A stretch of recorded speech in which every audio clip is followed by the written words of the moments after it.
The views and opinions of this program are those of the hosts, guests, and callers. There is substantial risk of loss in trading futures and options, which you should carefully consider prior to trading.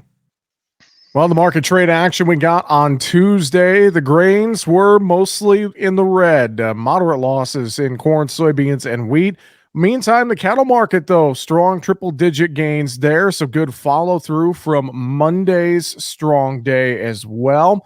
We're going to talk about all that and more. Joining us here on the program, Tyler Shaw with agmarket.net is with us. Tyler, welcome back to Market Talk. Hope you're doing well, my friend. Doing good. Good to be back.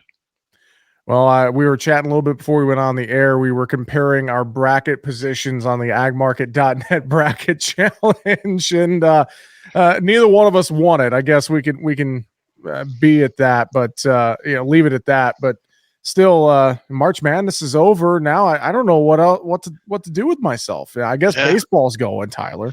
Yeah, and I kind of enjoy baseball, but I actually thought about that last night after the games. Like, man, I don't know what I'm going to do till August when football starts now. So I guess I have to go outside and actually do some stuff. That's true. Go outside, do some stuff. I will say this week, though, especially this weekend, I will have the soothing sounds of Jim Nantz while I nap during the Masters. So yep. We will have that at least here this weekend. And I'm stalling a little bit because there's not a heck of a lot of market news for us to talk about here. Pretty quiet day Tuesday. Let's start in the livestock arena, though. Let's talk cattle, because last week, super volatile in the cattle market. Of course, the avian flu concerns really felt like it had a psychological impact on cattle futures, not so much at the sale barn, but on futures. Yeah, Monday, we recover a bit. Tuesday here, really solid move back to the upside, some good follow through. I know some folks are maybe mad at me calling last week a bit of a collapse in the cattle market. I'll say sometimes I don't pick the right wording, but a good recovery here. Your take on this whole cattle situation and how we've started out the week so far, Tyler? Yeah, this is the last 2 days, especially on the fat cattle side, basically clawed back all of those losses that we saw on Friday on that big down day. Feeder cattle a little slower to respond, but having a decent day, or had a decent day here. Maybe that's the spark we needed. Fats and feeders both kind of went down to some key support levels, the 62% retracement levels of some of those big moves over the last couple months. So, some support showed up on the technical side, and it really comes down to what we've been saying for the last several months is we understand that the fundamentals are tight, the cow numbers are low. There's a few things to be paying attention to. Dressed weights have gone up considerably from a year ago. Like, I think it's 20 to 25 pounds per carcass. We're packing on more than we were a year ago. When you add up the number of kills, that adds a lot of beef into the market. So we're making up some, not all, but some of that lack of cow numbers with just higher weights and heavier production. So that's starting to roll into the system. That might have been weighing on this cattle market a little bit, but what we've been saying for a long time is what kills it's going to be what we don't see coming, and avian bird flu infecting a dairy cow and then giving a dairy worker red eyes was not something that we had on our list of things that might wreck it. And so that's why I always say, or we've been saying for a long time, use these opportunities to get some hedges in place for cattle, cow-calf guys, backgrounders. Pretty much all of February, most of March gave us really good opportunities to set some record floors on the cash market using LRP or put options. And, we may get back to those levels, we may not, but I'll still remind everyone we're a heck of a lot higher right now today than we were a year ago. I was going to say, even with the volatility last week, and I know I'll throw options expiration was in there too, I think added to some things, but that sentiment, Tyler, still definitely applies here this week. Is that, and I'll use your guys' term there at agmarket.net, farming for profit, not price, and apply that to the livestock side. I mean, really such good levels here to at least do something and protect your downside, because even though this bird flu is kind of working through the news cycle, who's to say it doesn't come back around here in another couple of weeks? There is still a lot of unknown out there surrounding this. And a lot of people made the comment too that, it hasn't been confirmed, but if it's in dairy cattle, it's probably in the beef herd too. I mean, it just feels like this is a slippery slope, and that's why some protection would be a pretty smart thing right now, right? Yeah, I mean, I would echo a lot of the sentiments you had. Like, number one, it's not the cattle that have been infected or that have been confirmed infected. It's about a week of them have running some fevers, some temperatures, milk production drops off, and that's really what made people notice it. Otherwise, there weren't a lot of other signs that there was really anything wrong. Just milk production dropped. Um, the risk now is just additional headline risk, right? Like, as soon as those headlines hit that a worker had been infected, the markets, that was when we saw the markets really get blasted there. I believe it was April 1st, and everyone thought it was an April Fool's Day joke. Friday, the headline was that cats were getting it now, and it was very the mortality rates in cats was very high, and so Mhm. that spooked a lot of people. And you've got a lot of these AI traders, these computers trading off the headlines. They read those headlines, and they're going to blow out of their positions, or they're going to sell it, to establish a position. And our question isn't so much of a, you know, do we go back to levels we were, 270 on the feeder board and the 180s, 190s on the fat board. Our question is more, what makes the managed money crowd or the speculator pile back in and get long again? I every day there's more risk of that headline news of the next shoe to drop and scare the market and sell off. And I fully agree with a lot of the sentiment. I don't think it's a big deal, but at the end of the day, it doesn't really matter what I think. It basically matters what the consumers think, and where the big money thinks. And if they're nervous or they're worried about it, it's just going to be tough to draw those dollars back into this market. So I still contend you take a step back, and two fifties is awfully high level. If you take out the last 6 months, we'd been clamoring for 250 feeder board for a long time. So there's a lot of ways to manage that risk. Just need to reach out, try to figure out what works best for each producer. Yeah, and to your point, I mean, we're on the cusp of summer grilling season, so some of that consumer sentiment and demand, we're gonna have to see what that looks like here with all of this in the news. I don't think it's gonna be that big of a hit here as I really take a look and examine things, and we move into summer grilling season. I think maybe this hog market too has gotten a little spillover support from the downturn in cattle. I mean, summer month hogs well above, getting that 107, 108, 110 range. So that market remains well supported. I just think, to your point overall here, it's a lot of unknown, and the human element too. I mean, sale barns, things are still rocking there. So I mean, it's just a matter of being smart about it in this window, isn't it, Tyler? Yeah, it is, and you hit the nail on the head with the sale. The cash market has stayed on fire. Had a customer sell a slaughter bull the other day. Brought $4,000. Going to go to kill. It brought like a buck 77. The slaughter cow market is outrageously high. A lot of that has to do with those heavier weights. We got a lot more trim in the system. Need to find some lean beef to mix with it to create that hamburger mix. So some of that's just spillover from the dynamics going on in the fat cattle market.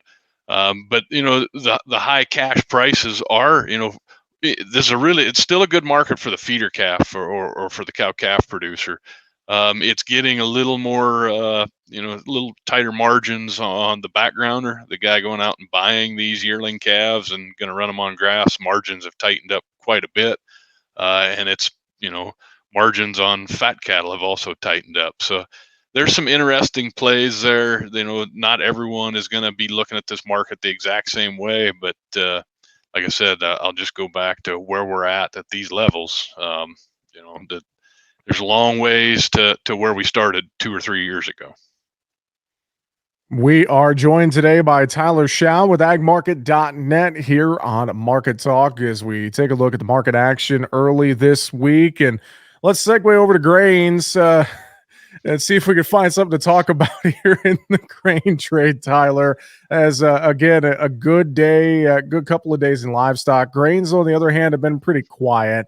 I largely feel like this trade is in that mode where we're shifting to watching U.S. weather now and planting and see how progress goes. And outside of any other fresh news story, that's kind of what's going to be this driver of the trade. I know we got a report coming up on Thursday from USDA, but April WASDE is usually not a big market mover. It just feels like we're in that period where, okay, we're shifting now to watching U.S. weather, right? Yeah, that's pretty much the dynamic that's going to run this thing for the time being. We don't get the new crop balance sheets until the May WASDE. So April WASDE is just one of those where we're not likely to see a lot of fireworks. They're not going to change They're not going to change anything on the supply side. They might change a little bit. You might see corn demand pick up a little bit with the stocks number coming out about 80 million bushels lower than what was anticipated there week and a half ago. That might cause the USDA to revise and maybe increase their corn use for ethanol and also corn export number for this current crop year. So you might see a little bit of movement there. Might see ending stocks come down. Still likely to be over 2 billion bushels, which is not necessarily a bullish story. The one good thing you could say is really for the last since that prospective planting and quarterly stocks report, we've really just kind of consolidated within the high and the low of that report day. On May corn, we had a low of 426 and a high of 448. And for the last 6-7 trading days, we've just kind of bounced around in there. Same story with December corn, just kind of bounced between the high and the low. The good thing on corn, the uptrend in both the May and the December from your February lows has held. So we might see some buying support here. It comes in about 428, 429 on May, and in December it's going to come in about 465. So, there's some buying support down at those levels that's holding this thing up. But it just kind of feels like the managed money crowd is they're still hanging their heads on the short side. They haven't seen enough risk come into this weather story to really shake them out of their short positions, and they're continuing to sell against some of those moving averages that are overhead, and just tough to find any momentum here. We kind of feel good about it after a day or two, and then we take a nickel to 6 cents out of corn and a dime out of beans, and we're right back where we started. You're in North Dakota, and largely the Northern Plains is where we could see a lot of late acreage shifts depending on weather. But things in the Dakotas, really in the upper Midwest here this winter, have been pretty dry. I mean, what's your read on folks in your area here? If we could maybe see some early planting, things like that. I mean, talk to me about that. Give us some perspective there. So big change from last year. Last year we were still, I wouldn't say completely white, but had a lot of snow to get rid of. The one thing about last year, we had a heck of a snowpack, had almost 100 inches of snow, and really even into early April, we were still, or late March, early April, still had snow on the ground. But we came into that very, very dry. We got big snows in October and November, which pretty much insulated the ground. We virtually had no frost, and I mean, it sucked it up within a week or two. What a lot of people were betting on. I remember last April, like, man, North Dakota's never going to get the crop in the ground. And within about 2 weeks, we were dried up and farmers were rolling. Completely different scenario this year. Where actually, we came in with pretty good moisture profile, at least in central North Dakota. Didn't get nearly as much snow this year. It did freeze. Here recently, we've gotten a little bit of rain, but I would suspect here in a couple of weeks, it's supposed to dry out this week, supposed to be in the 70s next week or next weekend. I would guess they'll start to see some movement and some planters out and about here over the next week to two in North Dakota. And if if we can get rolling, this is usually one of the states where you'll see a lot of prevented planting.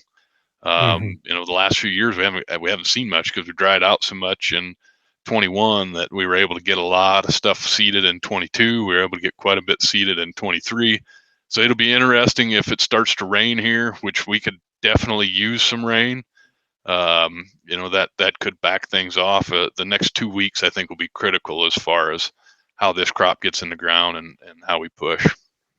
Yeah, and it'll be interesting to see as well if you can get in and get rolling across the northern plains. If there are any sort of acreage shifts or anything like that, largely that prospective plantings, looked like maybe a little more spring wheat potential this year.